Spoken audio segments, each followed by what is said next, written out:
So we've talked about sleep. What about nutrition? Nutrition, really important. There's been a lot of research and development in recent years into gut and gut health. Yeah. Now, I'm going to tell you something now that will probably blow your mind. So Go on then. serotonin, you've probably heard of serotonin, Yeah. which is a really important neurotransmitter and hormone that impacts on mood regulation and sleep and lots of other things. Between 90 and 95% of serotonin is synthesized in the gut, not in the brain. Right. Which is... Okay.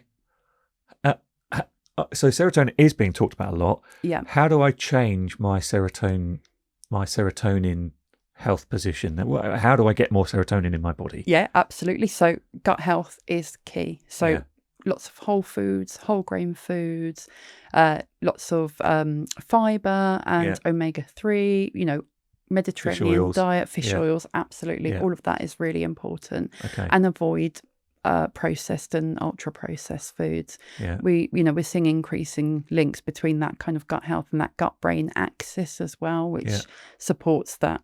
Your stomach is really important, or your gut is really important in regulating mood in the brain as well. So really just ensuring that you've got a really varied diet as well, lots of plants. Okay. Really important. A friend of mine was lecturing me about this a couple of years ago, and she made me buy all these pills to improve my gut biome. And I bought them. They're really expensive. And after about a year, when I took them religiously for a year, I didn't feel any different. Yeah. And then someone else said, "You don't need to buy pills. Just do it with your own. What you put in your mouth controls it, not pills." Absolutely right. Yeah, okay. 100%. There is no real substitute, I don't think, for a good, wide, varied diet. So aim for 30 different plants and veg, plant-based foods every week. Yeah. Okay.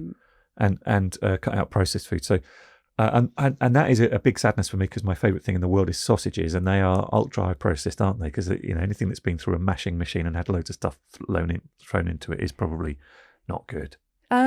Well, yes and no. I think there's a difference between processed and ultra processed. So processed is just changing it from its original form. So you can get sausages that are, ultimately meat and a bit of herbs and spices. Okay, all right. So good. Look for high quality sausages with lots of meat content.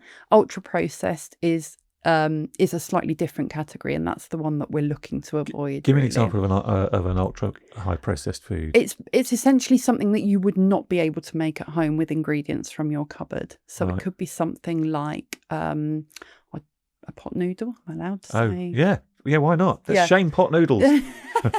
So something like a pot noodle, which you just would not be able to recreate at home. Right. And actually, if you look at the ingredient list, and if there's things on there that you can't pronounce or can't really understand, then that's probably telling you that it's ultra processed. Okay. All right. There's a good tip there. So looking at the ingredients, and it's got all numbers and letters and things, big long words ending in fates.